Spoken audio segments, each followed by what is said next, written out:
shit up.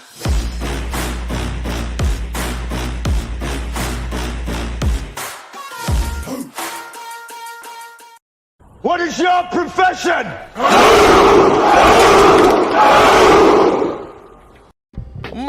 Magandang araw po sa inyo mga banateros, at eto na nga, pag-uusapan na naman natin ng bagong issue at malupit po ito talaga, kasi bakit to? Meron hong revelasyon si Congressman Marcoleta. Meron po siyang ibinunyag tungkol po dito sa Kamara. Naku, grabe talaga. Grabe talaga itong bagong revelasyon na ito, dahil alam nyo, ito yung sinasabi ni VP Sara Duterte na dalawa lang ang nagdidesisyon sa Kamara, at mukhang sinisigundahan ni Congressman Marcoleta yung kanyang sinasabi, at talaga nga namang meron ata di umano allegedly nangyayaring hocus-pocus diyan sa budget deliberation ngayong taon na ito. Alam mo, grabe kasi yung kanilang pagiging greedy, kaya na lang din nabubuking ho sila. Eto, panoorin ho natin si Congressman Marcoleta. Congressman Marcoleta, bumibinggo ka na sa akin, ha? Ang dami mo ng sapul na mga pahayag. At grabe nga naman yung mga sinasabi ngayong pagkakataon na ito, dahil tipong ikaw lang talaga ang talagang matapang na bumabangga dito sa dalawang peking Panginoon sa Kamara. Ikaw lang. Yung iba, tuloy-tuloy lang ang paghimod ng puwit. Ay, wag naman puwit, banatbay. Tumbong na lang. Kasi yung mga tapang-tapangan dyan sa Kamara, kala mo kung sino matatapang? Ang tatapang lang sa mga resource person. Ang dami dyan mga tapang-tapangan lang sa resource person, naninindak, naninigaw. Pero yung totoo, pagdating sa paninindigan, wala. Halik sa tumbong ng kanilang dalawang peking Panginoon. Pangalanan nyo nga yung dalawang peking Panginoon dyan sa Kamara. Oy, kayong mga congressman na humahalik sa tumbong nitong dalawang Panginoon dyan sa Kamara, kamusta naman yung mga dila ninyo? Nangingitim na ba dahil sa kakahalik nyo sa mga tumbong nitong dalawang to? Grabe. Kaya kayo ganyan napapaghalataan yung tapang-tapangan ninyo, wala. Gayahin nyo ito si Marcoleta. Pakinggan natin si Marcoleta. Pasok. Setyembre 16, uumpisahan ang pagde-deliberate ng budget ng 2025 sa ating kapulungan sa plenaryo.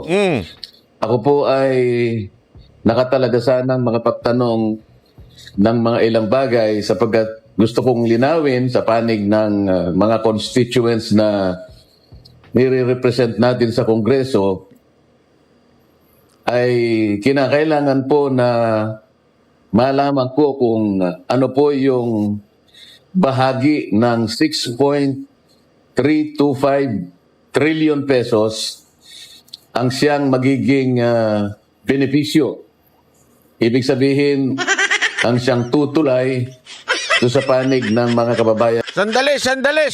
Magkano yon, Congressman Marcoleta? 6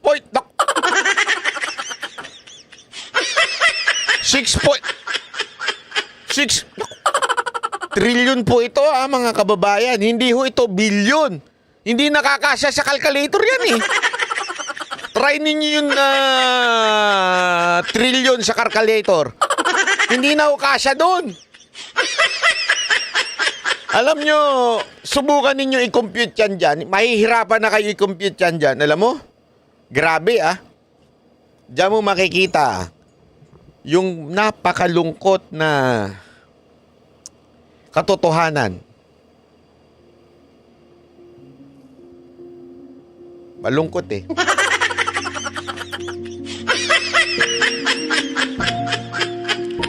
Alam mo bakit malungkot? Kasi sobrang lungkot po niyan dahil Yung pera na yan, galing po yan sa pinaghihirapan natin.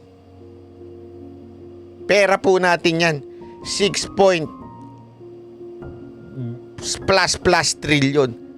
Galing po yan sa pawis ko, pawis nyo, pinagsama-sama, di ang bantot ano. Galing yun doon at yan ngayon ang ginagamit at ginagasta ng Kamara. Alam mo, wala naman sanang problema eh. Kahit gaano pa kalaki yan. Pero kung ganyang kalaki tapos hindi naman natin nararamdaman yung serbisyo ng gobyerno, wala ho tayong napapala, masakit sa puso. Trilyon ho yan. Habang tayo nagpapakapagod, nagbabayad tayo ng tax, nagpapakapagod sa bawat sahod natin, kinakaltas na yun, matik na yun. Ha? Mantakin mo, naghihirap kayo, wala kayong pagkain, wala kayong sapat na tirahan, komportableng tirahan, tapos komportableng at masarap na pagkain. Yung Kamara ay ginagastos lamang para sa sarili nilang pangangampanya.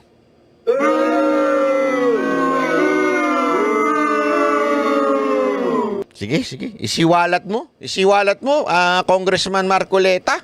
Nating nasa kakos ang buhay. Alam ko po kasi na dalawa yung target ng ating national budget para sa isang taon, 2025. Kailangan po kasing makapagtanong ako sapagkat gusto kong malaman anong bahagi ng 6.325 trillion na budget natin para sa isang taon ang maaaring maging kabahagi ng mga kababayan nating kapos na kapos sa buhay sapagkat sila po ang pinaka-representa ng aming party list. Ito yung Sagip party list. 1-digit inflation o 9-digit poverty incidence. Nangangahulugan po talagang mababawasan ang mahihirap. Ngunit, dahil nga po sa wala namang gumagawa, walang nagsisimula para gawin, mananatili pong mahirap yung mahirap. Isa na naman pong tradisyon ang mukha. Grabe kung this time 6.3, di ba? Yung nakaraan ay 5.2 trillion. Nako po. Naramdaman nyo po ba yun? Hindi, naramdaman nyo po ba yun? Yun yung nakaraan, 5.268. Ngayon po 6 plus trillion, di ba? Ayan ang pag-uusapan dito ngayon, magkano? Grabe grabe. Tapos hindi ho natin nararamdaman. Pakinggan. Ang ayaw po nilang pahalagahan. Sapagkat ngayon lang po ako makakakita uli ng isang pagkakataon Na? na yung pong miyembro ng majority katulad ko, hindi na pwedeng magtanong. Puro lang po yung miyembro ng minority. Hindi po ganun ang tradisyon namin Abay, bago na, no? Bago na talaga ang patakaran ngayon. Bawal na magtanong, ha? Ang bira, oo. Hindi na pwedeng magtanong yung majority, baligtad. Ang pwede na magtanong yung minority. Sino yung mga yun? Yung mga komunista. Mantakin mo yung mga komunista, pwede na silang magtanong ngayon. Etong mga supposedly quote-unquote ay majority ay hindi pwede magtanong. Grabe. Bago, sabi nga ni Congressman Marcoleta, ito po'y bagong tradisyon na naman na hindi sinusunod ng pamunuan ng Kamara. Kaano ba yung unang tradisyon na hindi sinunod? Yung pong binibigyan ng courtesy o cortesia yung Office of the Vice President pagdating sa budget, di ba? Dati, pwede ho, alam mo yun, what's the budget, di ba? Minumove na, move for na kagad. Wala nang tanong-tanong. Ngayon, porket naging oposisyon, si Pangulo tuloy, hindi, sa bagay, mas bagay naman, Pangulong Sara Duterte. Hindi, totoo naman. Porket oposisyon na si Vice President Inday Sara Duterte, siya na po ay sobrang binabatikos sa budget, inuusisa. Noong mga nakaraang taon nga daw, di ba? Sino pa ang nag-move na na kagad yung budget? Walang iba kung hindi ho si Sandro, yung anak ho ng presidente. Ngayon, grabe ho. Ang kakapal na mga muka nung mga nagtatanong sa kanya na ang gamit-gamit na apatatos o yung sapatos ay grabing kamahal. Bag, 1 milyon. Relo, 1 milyon. Ang kakapal na mukha magtanong ng di ba, ng kesyo dapat maging transparent. Di ba? Kaya lang, alam mo, itong nagtatanong sa kanya kay BP Sara Duterte ng patungkol sa budget, kahit anong suot ng mga mamahalin ng relo, bag, mukha pa rin ampas lupa. Hindi kasi alam mo, yung class, hindi ho yan nabibili. Kahit, sa totoo lang yung class, hindi ho nabibili yan. Kahit mag-suit ka ng sobrang ganda at mamahalin dyan. Kung ikaw ay talagang balasubas ka pa rin.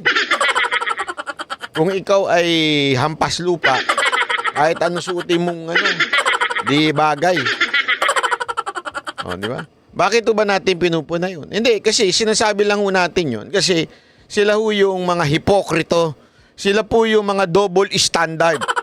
Kumakapo na sila sa Office of the Vice President na kesyo ganire.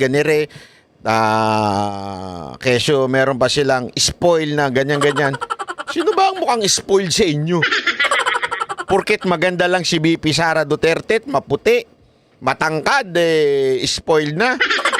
Porket kayo dugyot, maitim. At saka mukhang gusgusin, hindi kayo spoiled. Hindi ganun ang usapan dyan. Ang tradisyon namin, mauuna lamang pong magtanong yung minority. Yun ang tradisyon. Pagkatapos, kasunod na naman ang majority, maging alternate na po yun. Hanggang maubos na yung minority, dahil po konti lang sila, kami ng majority ngayon, pwede nang magtanong sa lahat ng ahensya. Grabe. Ngunit hindi po tayo pinayagan. Wala po akong magagawa. Grabe naman yun. Talagang, bakit hindi nyo pinapayagan si Congressman Marcoleta? Di ba? Porket magtatanong lang. Alam mo, ito sinasabi nating napaka-hipokrito ng leadership ng Kamara. Napaka-hipokrito. Actually, may revelation nga dyan yung idol nating si Ted Filon. Bakit? Meron siyang kinausap na komunista. Sabi niya doon, tinanong niya, kung yung mga departamento ng ating bansa, di ba, yung mga sekretary, tinatanong ng Kamara kung saan ginagamit ang pera, kayo bang mga congressman, sino ho ba ang nagtatanong sa inyo? Wala akong masagot yung komunista. Ang sinasabi niya, meron kaming internal auditor, kayo lang yun . Internal auditor nyo, pwede nyo diktahan. It should be separate body. Tama, mali. So that magkaroon ng check and balance. Di ba? Ganun lang kasimple yun . Pwede nyo ba sabihin, pwede ba nating i-justify na, halimbawa, Office of the Vice President, hindi, wag nyo na kaming tanungin. Bakit? May internal auditor kami. Meron kaming internal auditor. Kami nang bahala sa pag-audit sa sarili namin. Hindi, di ba? Pag ginanin nyo siguro ni Vice President nyo, magagalit kayo. Pero kayo, Pag tinanong kayo, sino nag-audit sa inyo? Sino ang pwedeng magtanong at magbusisa ng budget ninyo? EOU. Sino ang pwedeng magtanong sa inyo? Wala. Internal auditor. No, wala na masagot, internal auditor na. Di ba? Ganun kayo ka-hypocrite. Ganun kayong mga double standard na mga animal dyan sa Kamara. At eto naman, si Congressman Marcoleta, kung kailan siya ay may karapatang magtanong. Dahil remember, equal sila dyan eh. Hindi naman porket representante ka lang ng party list, hindi ka na equal do sa district congressman. Hindi oh. Remember, we should respect every congressman na magtatanong patungkol sa budget. Bakit? Kasi they are representing people. May boto sila, nire-represent po sila ng taong bayan. Ibig sabihin ng representante ka yun yung tao na para magtanong eh. Nire-represent mo sa kanyang yung kanyang party list. Oh, bakit ayaw ninyong pagtanungin? Ganyan kayo kawalang niya talaga eh. May tinatago kayo? Kasi ang alam ko yung mga asawang ayaw magpatanong. Yung galit-galitan. Pag umuwi, wala. Kare, pag umuwi, di ba, pasigaw-sigaw na mga asawa dyan. Ayaw, tatanong nga, bakit ba? Ano problema? Basta ito na yung sahod ko. Yung mga pasigaw-sigaw na ganyan. Kunwari lang yan. Tapang-tapangan. Pero sa totoo lang, may tinatago yan, kaya ayaw magpatanong. O, ganyan ba? Ganyan ba kayo? Kaya ayaw ninyo pa hayaan si Marcoleta na magtanong sa inyo, may tinatago kayo? Oo. Yung dinagdag ninyong 1 trillion, saan napunta yun? Yung mga insertion nyo, yung mga dinadagdag ninyong budget na wala naman sa hiningi ng departamento, wala naman sa plano at inalat ng DBM. O, natapos in-insert lang ninyo. Ba't ayaw ninyong hayaan magtanong ang ibang congressman? Bakit nyo binaban ng pagtatanong ito si Marcoleta? Ay, kayo. Obvious na kayo, ha? Obvious na kayo. Talagang winawalang yan nyo na yung pera ng taong bayan, ha? Kailangan sanang pagtatanong ay nakatuon lamang do sa tinatawag na general principles. Para lang po yung tono ng pagde-deliberate ng budget ay mailagay natin sa wastong perspektiba. Ngunit kagaya nga po ng aking ipinaliliwanag, ayaw na po nila kaming magtanong sapagkat ang tangi nilang layunin ay tapusin kagad ang deliberation ng budget sa plenaryo sa lalong madaling panahon. Ako po ay nalulungkot sapagkat hindi po mabilisan ang pinag-uusapan natin. Ang pinag-uusapan natin, makilala natin, makilatis natin, maintindihan natin, may paliwanag natin sa mga tao na sila yung benepisyaryo nitong isang napakalaking cheque na ito na ang kanyang katapat na halaga ay 6.325 trillion. Saan gagamitin ang checking ito? Nako, grabe. Kailangan kasing masagot ng diretsahan at ng walang pag-aalinlangan. Diyan sa budget, isang checking napakalaki ang halaga. Grabe. Ilang kababayan nating mahihirap ang mababawas natin sa kanilang bilang. Yun sana ang kailangang masagot dito. Sa bawat budget na inilalatag natin taon-taon, nasisiguro sana natin na meron tayong napapag-graduate sa kahirapan ng mga kababayan natin hanggang sila ay maubos. So kung gagayahin natin ang China, isang taon lang dapat nag-graduate na lahat sa kahirapan ng ating mamamayan. Ito yung gusto ko sanang masiguro. Ito yung gusto kong masagot ng diretso. Ang problema, ayaw. Hindi kami pinagtatanong. Ay, grabe naman yan. Gusto ko sanang kusisahin kung bakit yung Magna Carta na ginawa natin sa loob ng 15 taon, Magna Carta 44, hanggang ngayon ay hindi naipatutupad ng maayos. Walang implementing rules and regulations, walang listahan ng mahihirap na sila ang magiging benepisyaryo nung batas na yon. Hindi umuusad.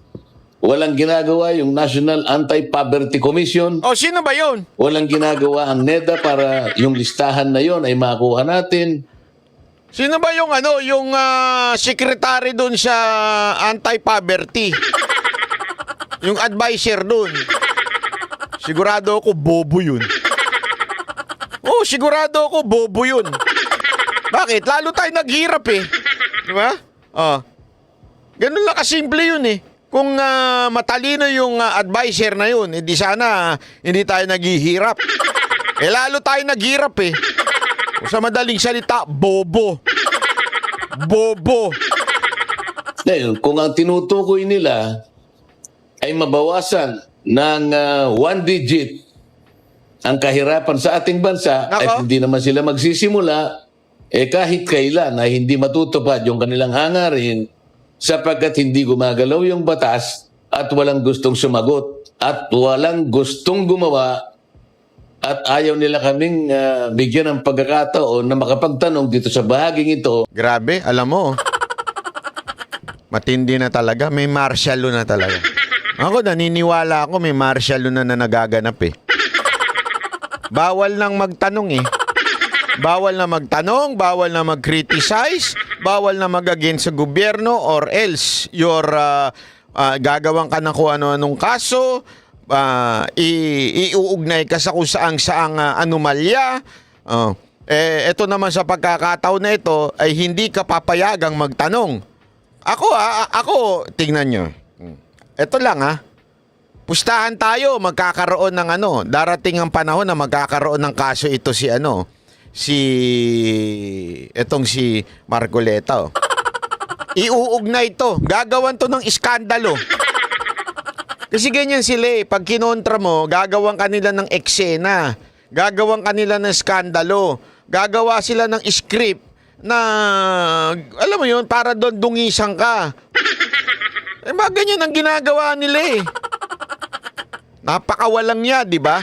Ewan ko lang kung kakayanin nila ito si Congressman Marcoleta. Tandaan natin Itong si Congressman Marcoleta, pagkaalam ko, talagang suportado ito ng iglesia. Hindi ko alam pero kita naman natin, lumalabas po ito sa kanilang parang channel. Talaga nga namang balita ko lang naman po yun. Talaga pong respetado ito sa iglesia. At kaya na nga naman malakas ang loob nito dahil suportado ho ito ng iglesia. Hindi ho natin alam kung baka naman, ewan natin baka naman dahil sa ginagawa ni Marcoleta na ito, ang gigipitin naman ay INC. Di ba? Kasi ginawa na nila ng halimbawa yung KOJC. So ibig sabihin kaalyado ka ni Duterte Sige. Ikaw ang gawa namin ng kung ano-anong kaso. O ito naman ngayon, kalyado ka ni Marcoleta Ikaw yung ni Marcoleta gawan ka namin ng istorya. Ewan ko kung kakayanin din nila ito dahil tandaan natin ng INC nagba-block voting po yan. Kaya nga alam nyo mga kapatid natin sa INC, pag binastos o kaya pagka ginawa ng kung ano-anong script o pagbibintang dito kay Congressman Marcoleta, alam nyo na sa 2025 yung Senate slate ng administrasyon nito. Ilagay nyo sa kangkungan. Hindi ako kaya nga ito lang, tanong ko lang naman po ito. Hindi ko sinasabing ito ang totoong nangyayari. Ako'y nagtatanong lang, hindi kaya ito na ang simula ng pagtutol? Kasi meron talaga ako mga kilala. Ayoko na lang banggitin. Meron ako mga kilala na tutol na sila sa mga nangyayari sa gobyerno. Pero hindi kasi sila yung yung lantarang nagsasalita na sa mga pangyayari sa gobyerno. Hindi sila ganon. Usually, ang INC pumapasok lang yan during the last day before the election. Doon lang sila naglalabas ng kanilang hindi ko alam kung anong tawag nyo doon para sa kung sino iboboto, di ba? Pero hindi kaya si Marcoleta na yung para bagang kanilang, alam mo yun, kanilang sinusuportahan na magsalita para isiwalat ang mga baho ng gobyerno na ito. Hindi na rin ho kaya sila nakakatiis at pinadadaan na lang ho nila sa kanilang membro na nasa kamara. Hindi ko ho alam Pero tingnan natin. Sa tingin ko medyo mabigat itong paratang ni Congressman Marcoleta. Di ba? Na hindi pinapahintulutan, questionin ang budget, lalong-lalo na yung pagbibigay sa mga Pilipinong nangangailangan. Ngayong napaka-importante nito sapagkat ang kinakatawan nga natin ay yung mga mahihirap na kababayan dito sa ating bansa. Maraming salamat po at manatili tayong malakas, matatag ang pananampalataya, ang paniwala sa Diyos na kahit ano pong mangyari, huwag tayong kakalas, ilaban po natin ang katwiran. Salamat po. Yan naman, Setyembre. yan naman ang gusto ko kay Congressman Marcoleta. Laban lang. What is your profession?